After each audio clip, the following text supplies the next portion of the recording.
times on the trip. I'd like to confirm. Hey, I've been getting to run around for 2 hours, and I'm Well, can coming you up tell me on approximately how much money was missing? Was it over $1,000?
Aix-en-Provence, France.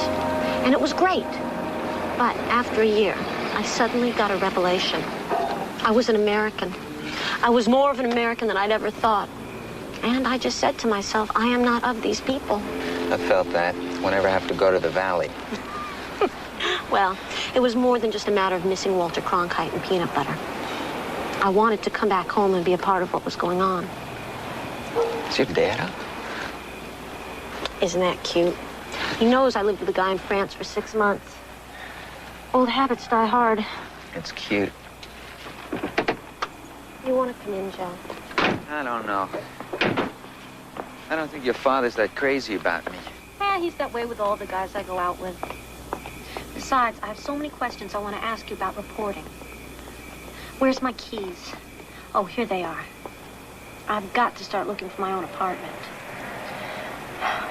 Can't you come in just for a few minutes? Oh, I suppose. Oh, I thought I heard something out here.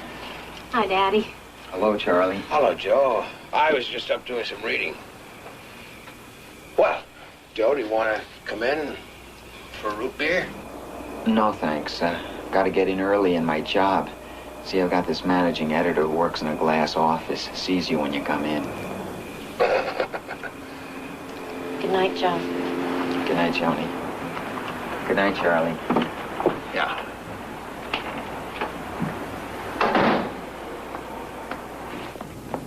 Morning, Tim. Hey, Joe. I wouldn't let this guy up, but he insists on waiting to see you. Joe Rossi? Look, I apologize for my story in the artists in Venice. They're not all dope fiends. Here. This is for you. Freedom or death. That's right. Same to you.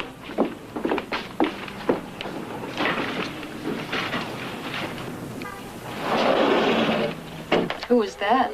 I guess somebody who reads the Trib and sensed from something in my pieces that I was a guy you wanted to communicate with. Do you mind not doing that in here, Rossi? You might have a bomb in it. I'm going to the dark room. Give me a minute or two to close the door before you open that. Why do I get all the wackos? Something makes sense in your pieces? I'll say this guy has style. At least I attract a higher class of nut. What is it? Ah, see, now you're curious. Lou, what do we do with something like this? What is it? The letter says these are plans for an atomic bomb. What do you think? I don't know. It's been a long time since I looked at A-bomb plans. You spent a lot of time drawing these. Enclosed, you will find plans for a nuclear device. We are sending the plans so that you know it works. Check it out if you doubt us. This is not a joke. The device will be detonated in an important part of Los Angeles if these demands are not met. What do they want? $10 million. We have to publish their message. Warasik and Katulich have to be released from prison. Who? The negotiations must begin immediately on the formation of a free and independent Croatia. Why are they blowing up Los Angeles for that? The United States doesn't rule Croatia. Do we? What's going on? Bomb threat. Okay, call the police. This is supposed to be an A-bomb. But I think federal people get into it. Let's find out. Oh, see, how'd you get this? Some guy shoved it into my hands in the lobby. Okay, when we find out more, we'll kick the story back to you. Everybody's being so cool about it. We don't think it could be for real, do you? Well, no. You know, it's funny. If these guys had said there was an old-fashioned time bomb in the Trib basement, we'd all be panicked. But they blew their credibility with the A-bomb bid. Yeah? Yeah, what? Not to worry. What are you saying? That the drawings are fake? Well, they always are. Always? Mr. Ogans, do you get a lot of A-bomb threats? Well, I wouldn't say a lot. Would you? What's a lot? One a week? No. But there are plenty of kooks out there. Usually the police get called, and they call in the FBI, and Bob calls me, or someone from my agency, the Nuclear Regulatory Commission, and we check it out. Actually, the nuclear thing isn't as popular as it was a couple of years ago. Laser ray devices are in now. We are fighting Star Wars. So what do you do with those now? Well, it's policy to treat everyone as the real thing. Now, we'll find the young man who passed that threat to your reporter. And perhaps if your people could take the time to give us a description? Sure. Big old time you need. You could also do something else for us. For obvious reasons, it's important to us that the Tribune sit on this story for a while. You boys have any trouble with that? No. It's policy to cooperate with you boys in something like this. We would like to be kept informed of the progress of the case. Oh, absolutely. We want to keep the lines of communication open. Yes, it's very important that we keep in touch. By the way, I really like the Tribune. I travel around and I have to read a lot of newspapers. And the Tribune is one I can always look forward to with my morning coffee. Thank you.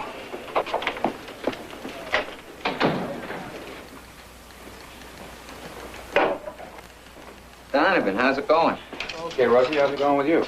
Oh, you know how it is. Women. It's not one thing, it's another. That's true. I got into one of those situations we get into. You'll appreciate this. I was lecturing at a journalism seminar at UCLA, Men, Minds, and the Media. Which were you? Anyway, afterwards this girl came up to talk, and you know how those audiences are. Well, this girl was different. She really had a good mind, understood what I was saying, thought I was terrific. Girls like that are hard to find. Yeah, wait. So we had coffee and talked, and I asked her out again, last night. Movie and dinner. Did you have a good time? I don't know. When are you going to find out? It's not that simple, Donovan. This girl is Charlie Hume's daughter. Ah. I don't think I'm ready for that. If I start dating her, it's going to be very awkward with Charlie. I mean, let's face it. I'm not exactly the kind of guy who wants his daughter to be involved with. Why do you say that? I'm in the wrong business. Nobody's more prejudiced against newsmen than a newsman. Then don't go out with her. It's not that easy. If I don't take her out now, it's just like an insult. How can I face Charlie after I passed on his daughter? I don't think it's a problem. If you don't want to take her out, just tell her you're not interested. Then start looking for another job. Right. Thanks, Donovan. Thanks for lending me that book, Joe. You know, it really does show how TV news just cannot do a story in depth. Is TV news supposed to? Oh, yeah, well, I guess you can watch TV for the immediacy and then use the newspapers for information. Use both neither. Where's the time? Joe, who are you with tonight? What do you mean? Well, you don't seem to be here with me. Yeah, well, I've got a lot on my mind. Look, Joni, I want to tell you something. Yes? This is hard. What is it? I think we're being followed. Don't turn around or anything. What? Your father doesn't drive a tan Cutlass, does he? Joe, are you serious? We're being followed? Same car's been near us all night. Well, maybe they're just going where we are. Let's find out.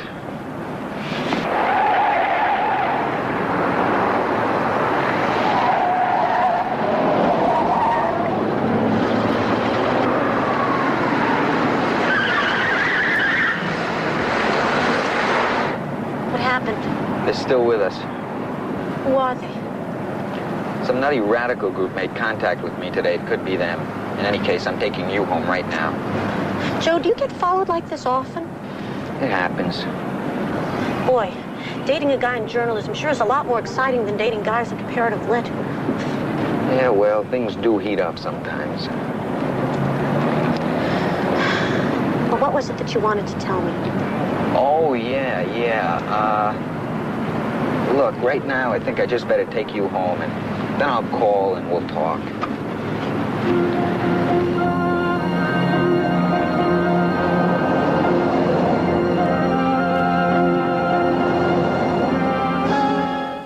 Lou Grant will continue in a moment here on A&E. Yes, honey, I'm telling you, I looked all over. Under the pillow? Sure. Yeah, I even took the blankets off. It was a gold necklace, right? Well, I don't know where else to look. Don't you ever lost and found? Look, if I do find it, I'll call you right away. Okay. Bye. Mrs. Pinchon. Lou, I was being followed last night. I don't know who it was, but I was definitely being followed. Yeah, that's interesting. So was I. You too? No kidding. I wonder if anyone else was. I didn't notice. Morning, guys. Something kind of weird happened to me last night. I'm sure I was tailed. By who? Oh, cops, government guys. It was real textbook. I think that's who was following me. You were followed, too? Yeah, so was Rossi. We were all tailed? I probably was, too. I was a little preoccupied. I'm going to get him on the phone and tell him to call off their watchdogs. Wait a minute, Rossi, hold it. Now, I don't like feds crawling all over me, Lou. They should be crawling all over you. We passed on an A-bomb threat to them, and they're just following up in a very thorough way. If they weren't, you'd be pushing us to do an expose on government incompetence. Let me call them anyway.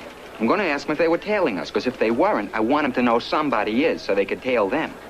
So it looks like they're taking this seriously. I thought they said not to worry. I can't believe that a homemade atomic bomb is a possibility. Is it? A homemade atomic bomb that somebody built in his basement? Come on, Rossi. I'm just asking if it's possible. You need the resources of the U.S. government to make an atomic bomb, or the Russian government, or at least the Indian government. In any case, a government. Yeah, I would. I got a D in high school chemistry. But what about those guys with glasses who always went around campus carrying briefcases with the slide rules dangling from their belt loops? I thought they were building bombs even then. Some of them probably grew up to be bomb makers, and they work for the government. All of them? Maybe there's one mad scientist who doesn't. We're not going to settle this by arguing among ourselves. Let's find out. Rossi, how would you like a trip out of town? I could really use it. Okay. Your madman would need radioactive material for his bomb. See if he could get it. And somebody should see what he'd do with it. I knew a guy in college who would understand the physics. I could try to find him. If you don't mind. I've been looking for an excuse to look him up. He was kind of cute.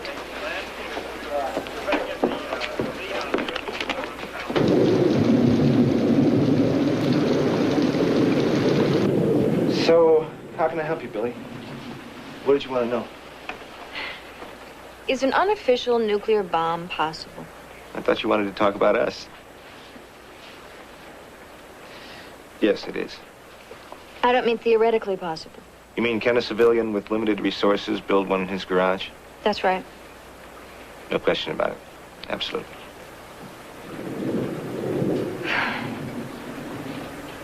You've thought about this before? Yeah, I've thought about it. I've had nightmares about it. Designing nuclear weapons was my field for a while. Sophisticated weapons for the government, but I've also designed several do-it-yourself bombs in my head. Sure, you could do it. You're a top physicist. You've always been brilliant. It took the people on the Manhattan Project, and they were geniuses, years to figure out how to make an A-bomb. Yeah, those people were high-powered. But the next guys right on their work. One person may have had the creative idea to invent the wheel. But now everybody can understand how it works. But the average person would be starting from scratch without access to the work of the Manhattan Project. That's not really true. Just about all that material is unclassified now. But how many people could really make use of that unclassified material?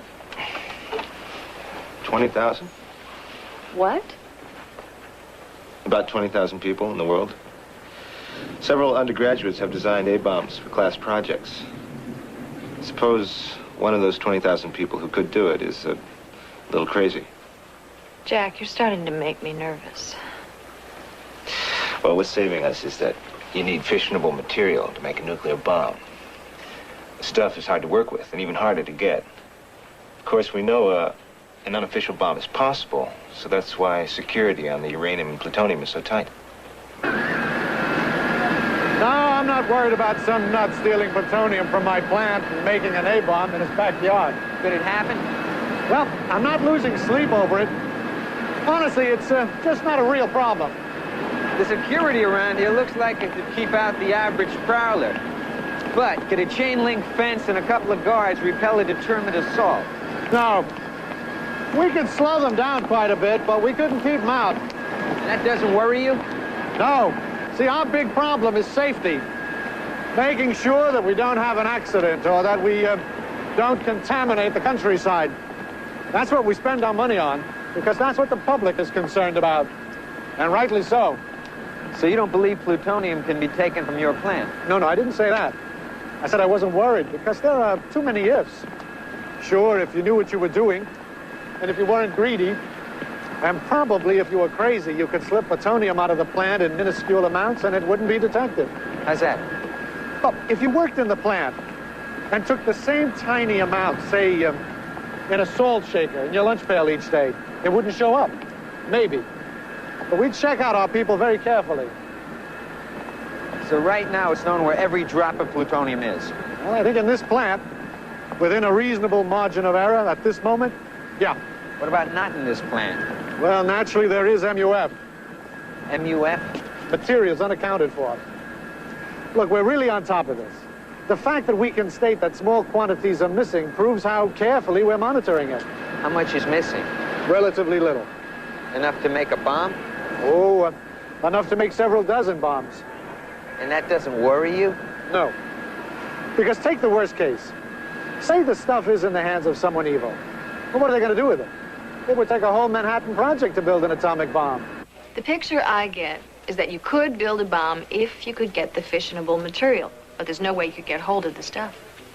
Picture I get is that if you were determined, you could get the fissionable material, but no way you could build a bomb. You two are starting to make me nervous. It all sounds so far out. One guy says you can do it, the other guy says you could get the stuff. Maybe you should introduce these two to each other. Rossi, phone call. Guy says it's important. Adam, do me a favor. Tell him I'm in a meeting. He said to tell you freedom or death. I think I'll take it.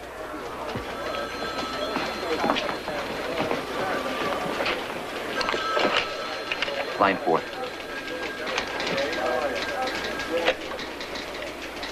Yeah, this is Joe Rossi. Why haven't you printed our demands? Try trace. Who is this, please? You know who this is. Are you the same person who handed me the package in the lobby? I don't know your name. I'd like to know your name. We don't need names. We need action. What kind of action do you mean? You know what I mean. Time is running out. Well, I, for one, am not really informed on the Croatian situation. Time is running out. Not long enough for any kind of trace.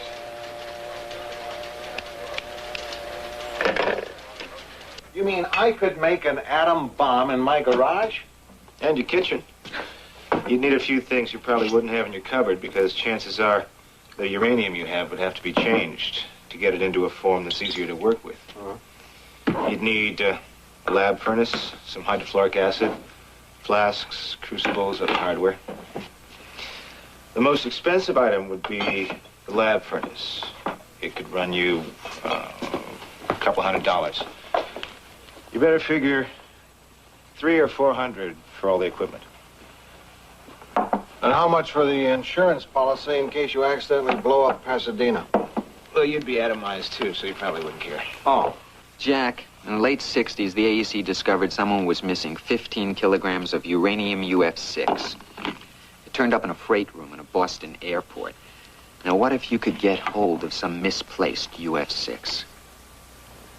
Well, you wouldn't need such special equipment.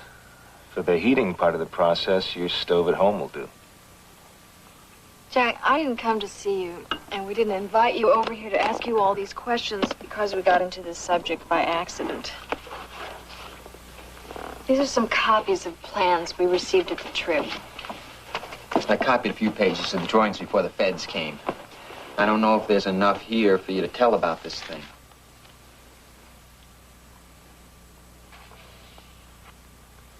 You know, I still have a certain security clearance, and because of information which is classified, I couldn't tell you if this bomb was workable. You could tell us it's not. You could say, this won't work. Look, Jack, if this bomb is not viable, just say something so we won't all be scared out of our socks.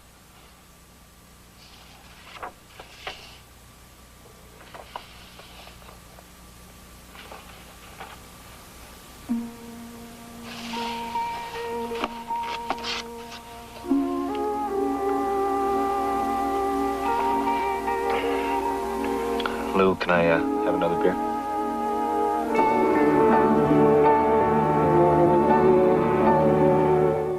Lou Grant will continue in a moment here on A&E. The message of those terrorists, or do we just keep quiet about the whole thing? The police, the FBI, the Department of Energy, they all want us to sit on it. Of course they do. What do you think? We don't know what would happen if we ran the story now. Do you remember what it was like during the Cuban Missile Crisis? Sure, people were scared. Well, it was a little bit more than that here in this city. Do you remember what it was like, Mr. Hugh? Oh, yeah. I just moved out here. It was incredible.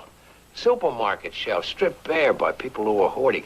I saw one woman interviewed on television with a shopping basket full of carrots. Nothing but carrots. She had heard that vitamin A could help resist radiation poisoning. The small towns surrounding Los Angeles issued public statements that people would be shot if they tried to stop in their areas during an evacuation. Oh, it was not an inspiring moment for us. So if we did print the story now, we could start a wholesale panic. Yeah, but what if we don't print their demands, and these wackos back up their threat and set off the bomb? They haven't done it yet. I'm still for holding out. Mr. Hume? I agree. Well, how do we proceed? We keep working on the story. We try to find the nut who gave Rossi the threat. What do we know about that person? Not much. Well, good luck. And if you do get close to these extortionists, please tread gently, Mr. Grant. We'll be careful.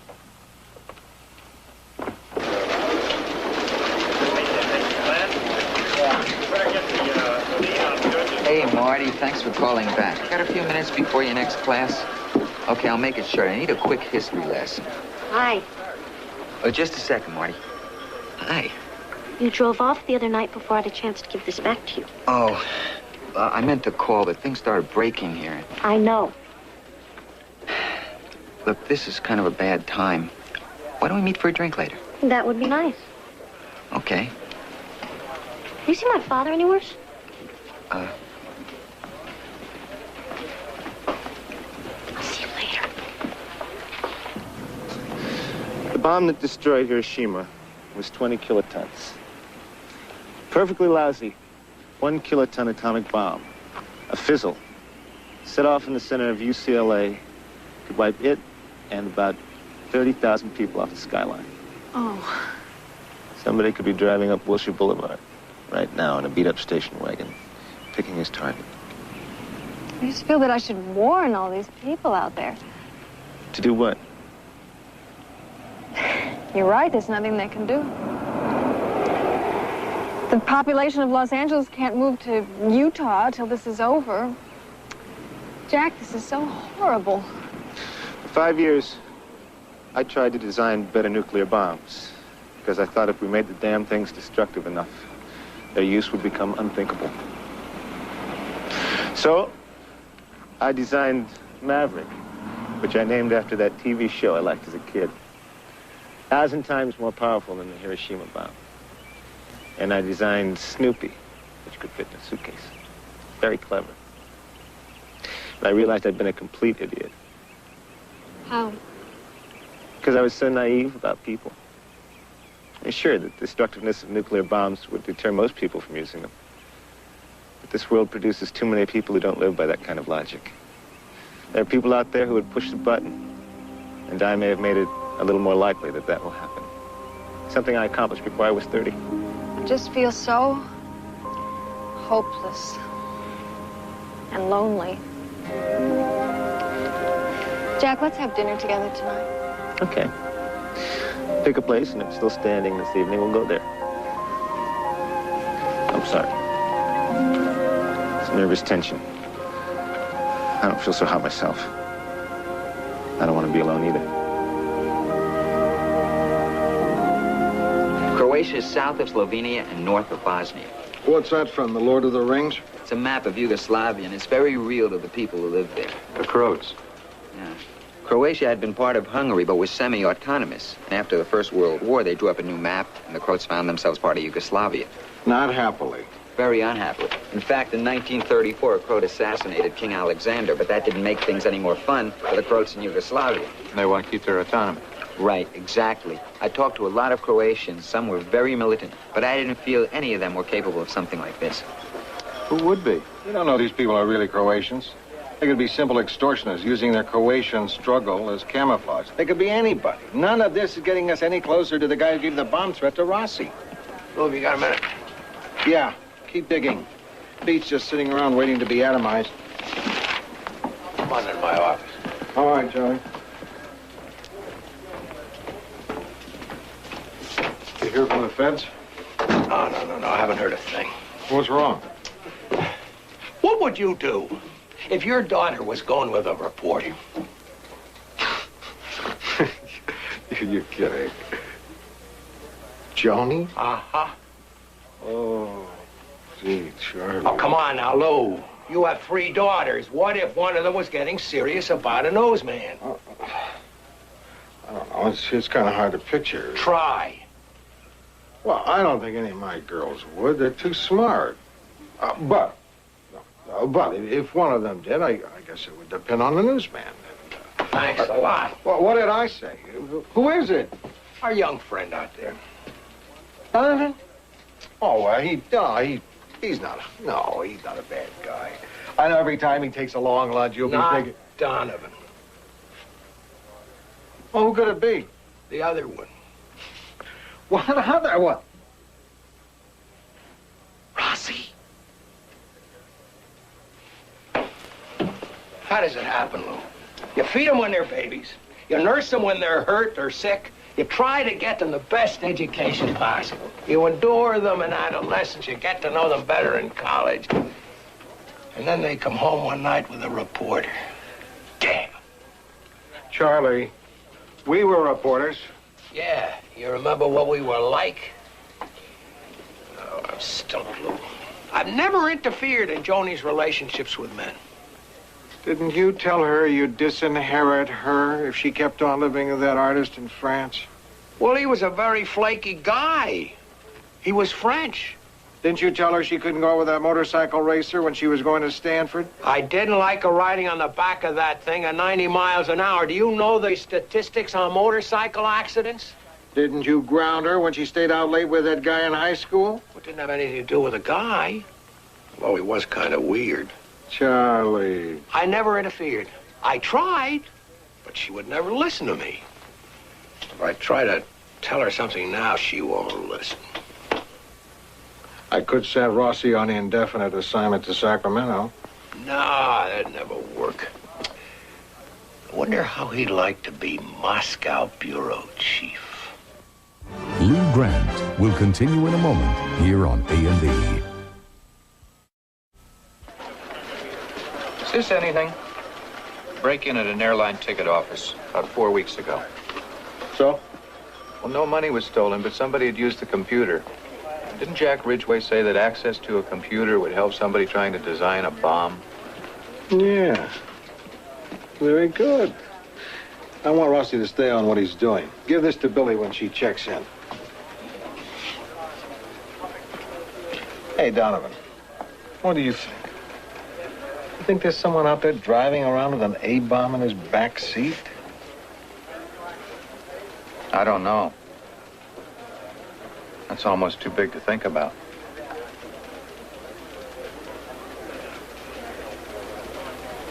came in the back way, there.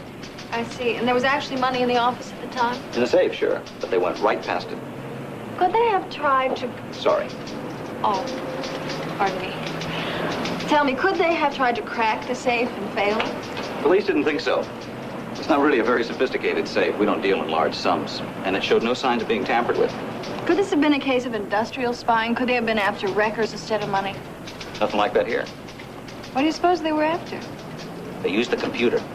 Over an hour's worth of computer time. It's really valuable, you know. What kind of problems were they working on? We have no record of it. All erased. Whoever they were, they knew what they were doing. Well, Joni, I'm really glad you came back from France and we met. Oh, me too. And I really like you. Oh, I like you too. Joni, it's great that you're interested in journalism.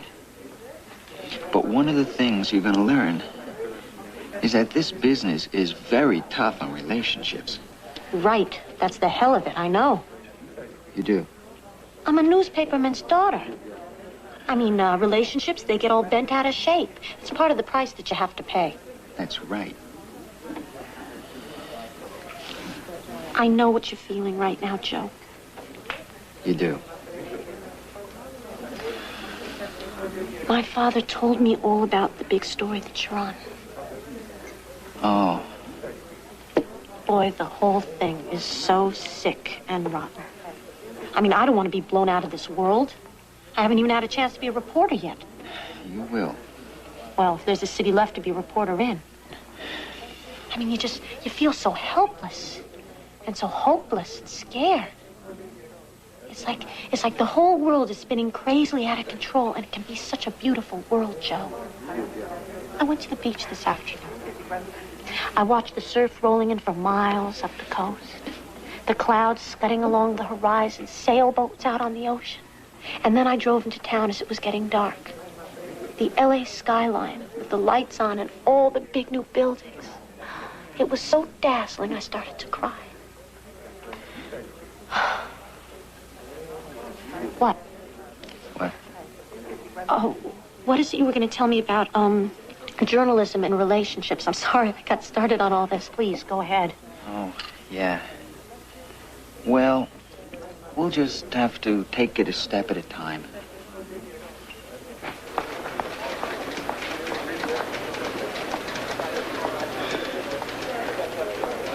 Lou.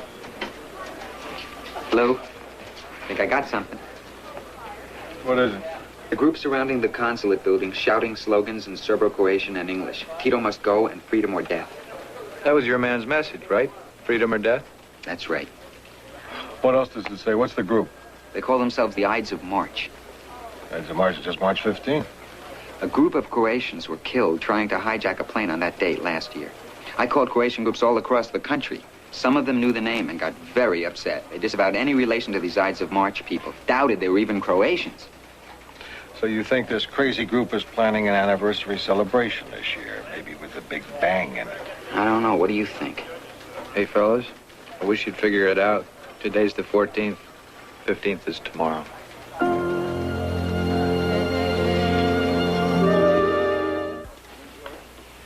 Since the 15th of March is tomorrow, we may be coming up on a deadline.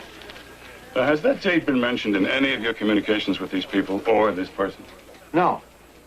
Isn't it a coincidence this is happening now on an anniversary that is so important to them? Maybe not. Maybe. In any case, we are investigating it thoroughly. You've been investigating thoroughly ever since this thing started. And there's still some nut out there in this city with an atomic bomb. Now, we don't know that. That's just what he says. But it is possible. Mr. Grant, we've dealt with this kind of thing before. They are never, never real. That's still your position? You've seen those plans. How real are you taking this threat? Oh, we treat them all as if they were real. How real is this one? You know I can't discuss the details of an ongoing investigation. Now, I realize how frustrating this must be for you. But I can assure you, there is no cause for alarm at this point. And we are making progress. Can you indicate the areas in which you've made progress? Now, I really cannot go into any of those details. But you are getting closer. Oh, yes. Oh, yes. Closer. But are you going to beat the deadline? Is a big chunk of L.A. going to be blown off the map, Mr. Ogans?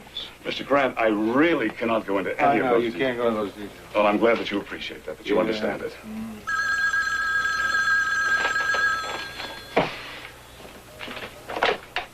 Yeah?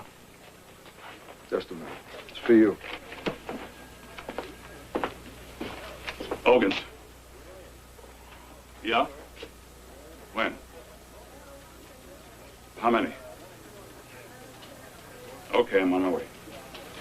I'm sorry, but something has come up. Is it anything to do with the bomb? I really can't go into any detail. I just don't get it. I have trouble picturing who would want to do something like this. A guy in England, as a little joke, advertised weapons-grade uranium for sale. I don't know who he thought would call him. Red Chinese, maybe. And nobody did. He got over 200 calls from one ad, one day. Hundreds of private citizens who thought it might be nice to own an atomic weapon. Lou Grant will continue in a moment here on A&E.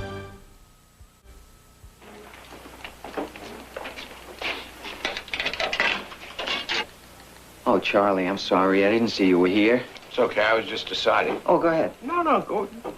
You go ahead. Oh, no, you were here first. It's your quarter.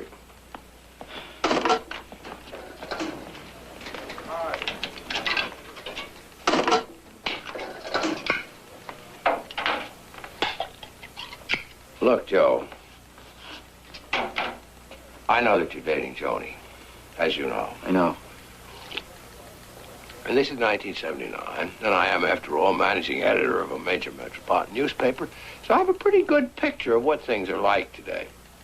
And Joni is an independent, mature young woman, and you're no kid. No. So what I'm saying is we can separate this from our work, keep it in its own corner. Okay, that's good. Just tell me one thing. What are your intentions? Well, Joni's great. She's a great person, and I'd like to get to know her better. A little better. Well, that makes sense. Joni's special. Oh, she really is. Well, how we doing, Joe? You think our little discussion is clear to air? No. Neither do I.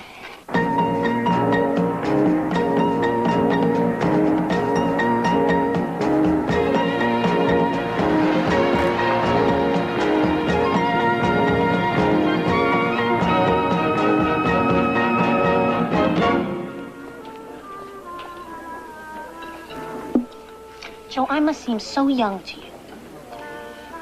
Not really. Well, I am young. But I do know when something isn't working out, and we are not working out.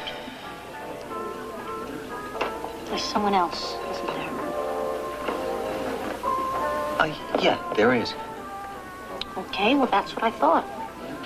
Your father. He is very protective of you. Oh, I see. Oh, that's the problem.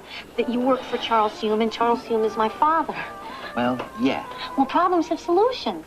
I mean, that is, if we both have an interest in continuing this thing, we should be able to find a solution. You think we could get rid of your father?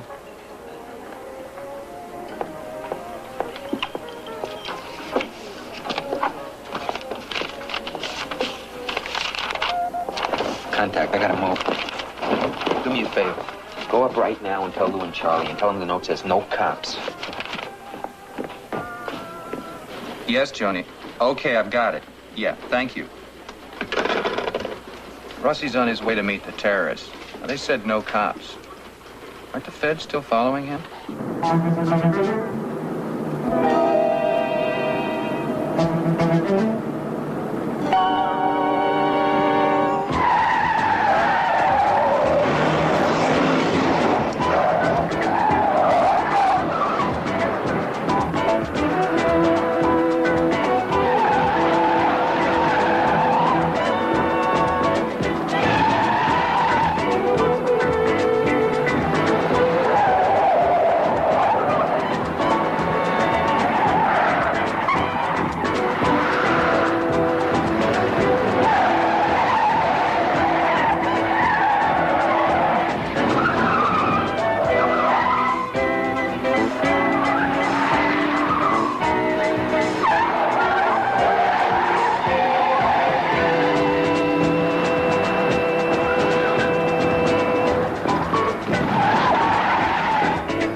Why didn't you people print our message? Are you crazy?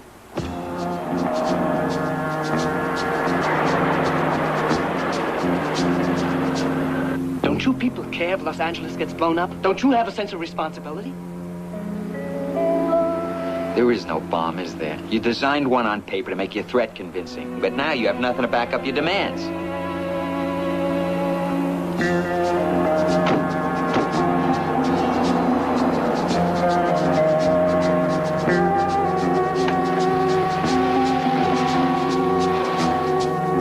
I thought when the newspapers saw the plans, they'd have to print our demands. They couldn't take the chance not to. How could I know I was sending the plans to a newspaper full of idiots? Where is the bomb?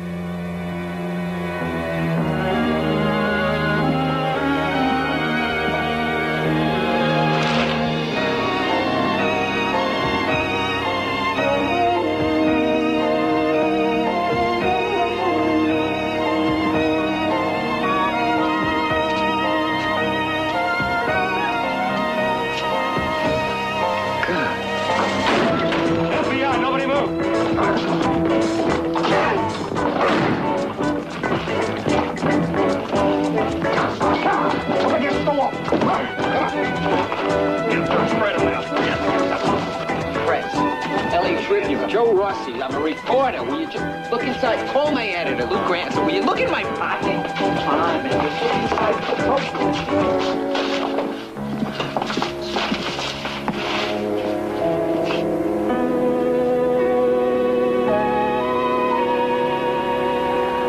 Okay.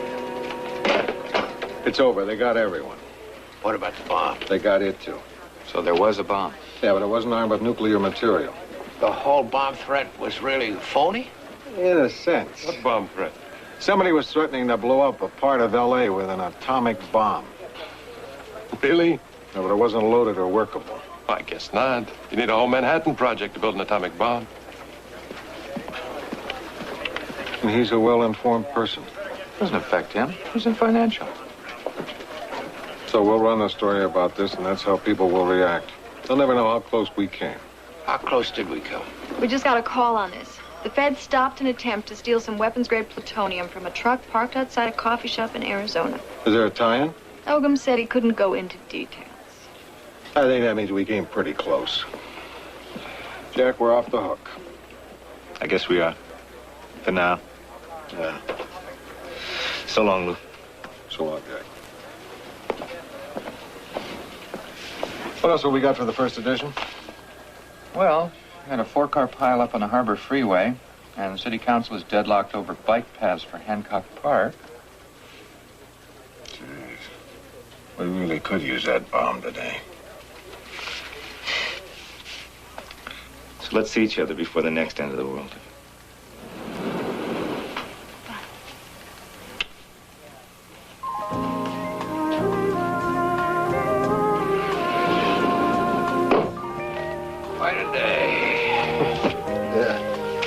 You know, we worry about Russia and China dropping the A-bomb, or India or Argentina. But that may not be the way it happens. It'll probably be another of these lunatic little groups settling a private dispute in some dark corner of the world. Not fair, is it? If we're blown up, it should be by somebody big. Right. Wait up. I'll walk you to the parking lot.